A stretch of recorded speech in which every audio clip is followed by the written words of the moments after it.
Bon, je vais continuer la lecture. Embrassé, je m'écrirai à cette vue. Pour quel crime ces étoiles sont-elles enchaînées? Pourquoi ont-elles été reléguées dans ce lieu? Alors Uriel, un des 7 anges qui était avec moi et qui me servait de guide, me répondit: Enoch, pourquoi cette question? Pourquoi cette inquiétude, cette anxiété? Ces étoiles ont transgressé les commandements du Dieu très haut. C'est pour expier leurs crimes qu'elles ont été enchaînées dans ce lieu pour un nombre infini de siècles. J'espère que vous comprenez ce que je t'apprête à vous lire.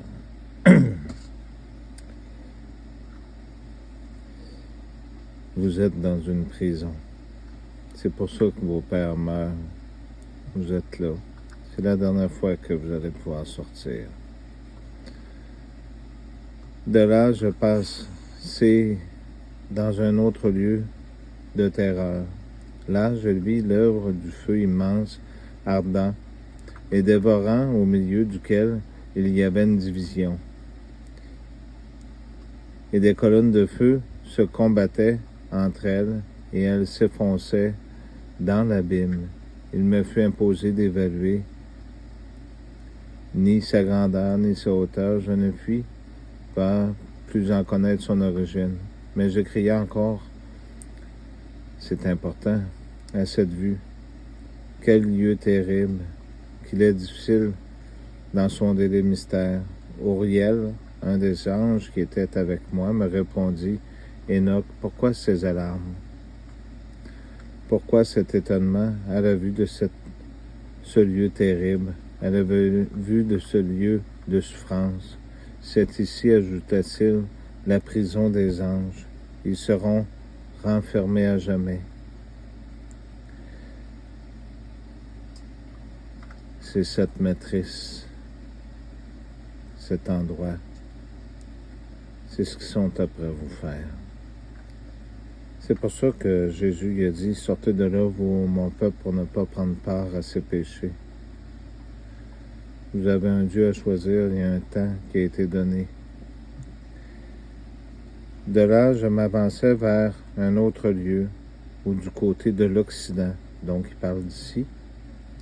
Et je vis une grande et haute montagne, un rocher escarpé, et 4 cavernes s'y ouvriraient, les 4 continents, le centre, le pôle Nord. C'est ce que je voulais vous dire. C'est ici qu'il parle. C'est pour ça que quand il disait nord, sud, est, ouest de Jérusalem, c'est d'ici un Dieu tout-puissant avec le sceau de Dieu tout-puissant dans le livre de l'Apocalypse. À l'intérieur de ce lieu était profond et spacieux, lisse et égal, mais d'une grande, profonde obscurité. Ces 3 cavernes étaient ténébreuses, la 4e était lumineuse. Alors Raphaël, un des saints anges qui m'accompagnait, me dit: ces cavernes doivent être rassemblées, les esprits des morts, toutes les âmes humaines y seront assemblées. C'est dans Matthieu 24, 31. Ces cavernes sont destinées à être leur prison.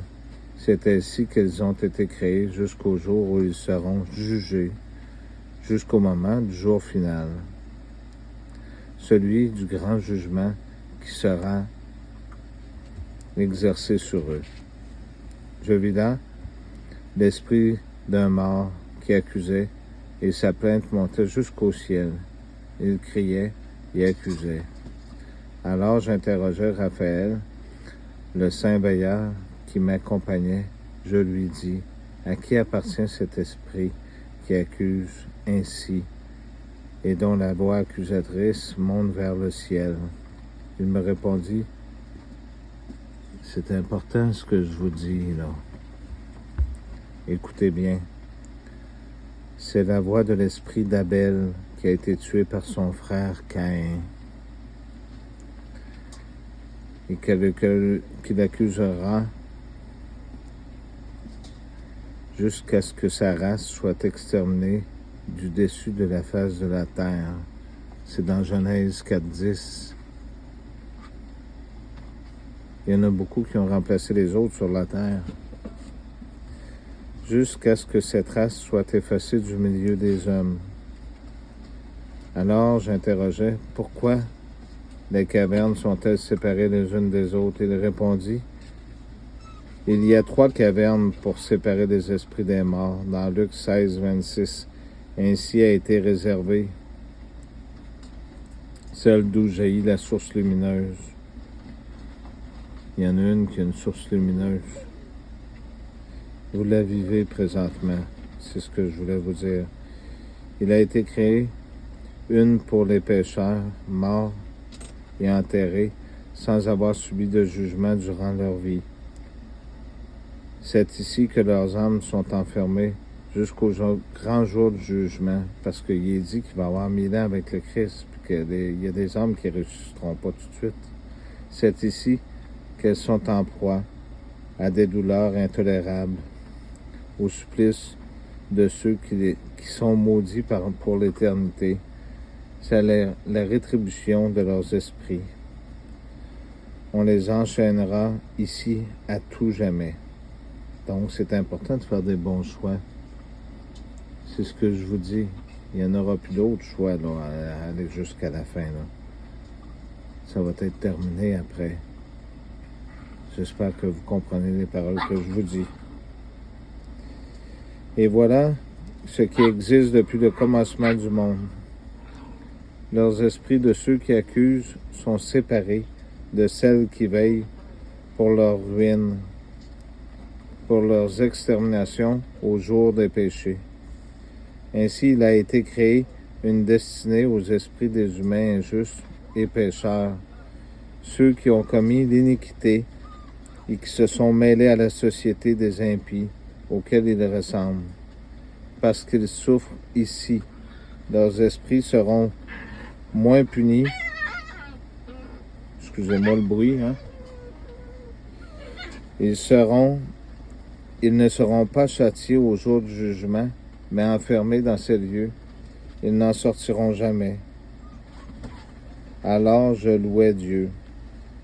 Et je dis, béni soit le jugement de justice, béni soit le Seigneur de gloire et de justice, dominateur suprême et éternel.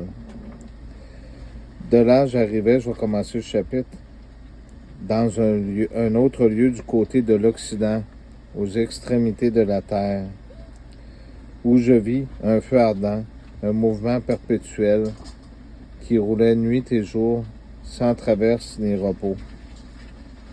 C'est là ce que je vous ai dit. Et j'interrogeais l'ange qui m'accompagnait. Je lui dis, qu'est-ce que ce feu qui ne connaît pas de trêve?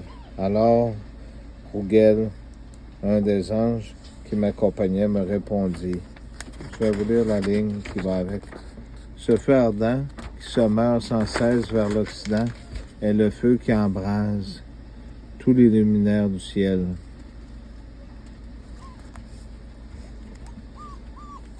Fait qu'on est rendu au chapitre 24.